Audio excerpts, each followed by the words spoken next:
Alright, so I'm back and I'm here to talk to you about The Gorge from Apple TV+.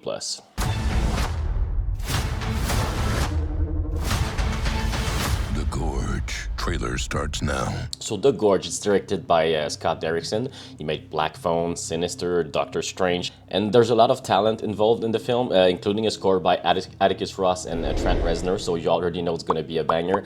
It's filmed by Dan Laustsen, so he was the cinematographer for the latest John Wick films, as well as Nightmare Alley, Shape of Water from Guillermo del Toro, but also Silent Hill. So I was really looking forward to the look of the film, to how it would sound, and how it would feel like, because when I saw the first trailer, I was not exactly sold, but then I saw everyone involved, like, all right, it's interesting.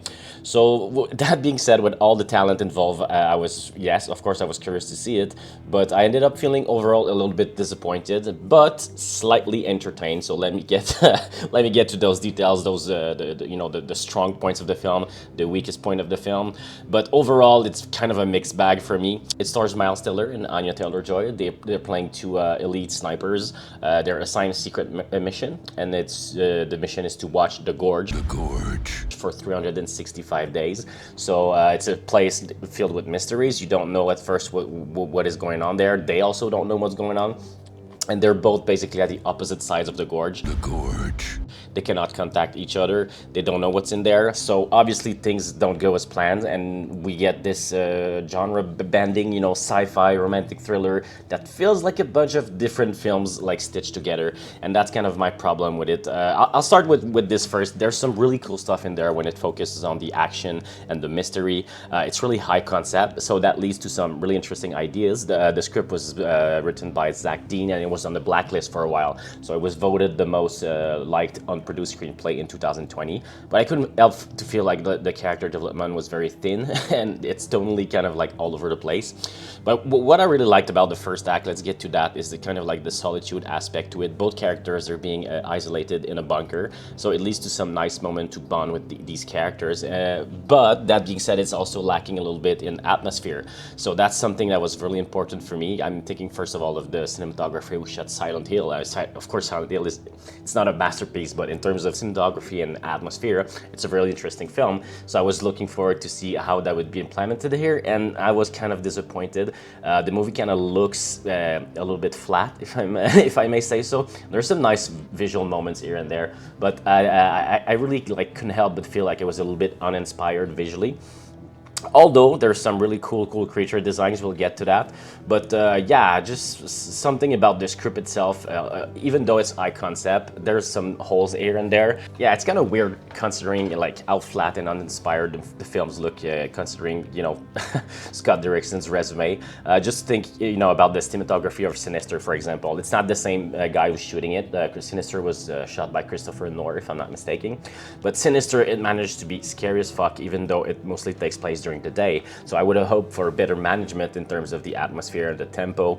The fact that there's an ongoing threat, you don't know exactly what's coming from there. It definitely had some trails though, and some interesting, opportunities for the visual. However, this whole thing is kind of interrupted by the love story between Miles Teller and Anya Taylor-Joy. Both great actors. I think their performances are very decent in the film. I think the problem is mostly the characters. So basically they end up communicating the good old-fashioned way, the Taylor Swift way. You remember the meme? So writing to each other on a sign, and they kind of start communicating this way. This part is extremely predictable. I understand they wanted to create something kind of like a compelling romantic story, but I had trouble buying into this part of the story. The whole thing felt very cheesy to me by the end. That being said, two great actors, they do have some chemistry, and they try to give it their best, so we'll give them that. The biggest issue I have with the film is the changes of tone, which are quite abrupt. I also have something to say with the editing. I feel it was very messy. There's kind of some weird continuity mistakes that feels like some part of the movie were missing, and they jumped to I don't know, there's something about the editing that felt it was lacking a structure. Could have maybe used a little bit of work there. The score by Trent Reznor and Atticus Ross, obviously they're fantastic composers, really great use of synthesizers, and this score really soars during the action sequences. That being said, it's nothing that really made me fell out of my chair, but they definitely showed up to work for this film.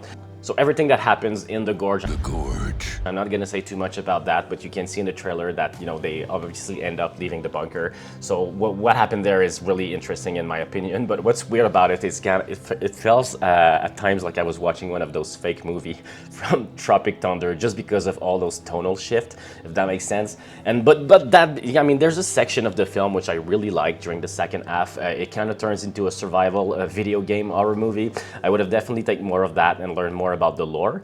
I'm not gonna spoil anything more than what's in the trailer, but there are some creatures in there, and I love what they did there without saying too much. The problem is that it suffers from those, like I said, constant change in tones, but it does have some really cool ideas in there. It's entertaining, but kind of fell flat, if I if I have to say. And you know, by the end of it, I was also disappointed by the ending.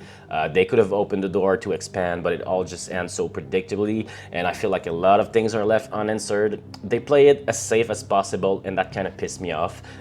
Knowing that there was some potential in there.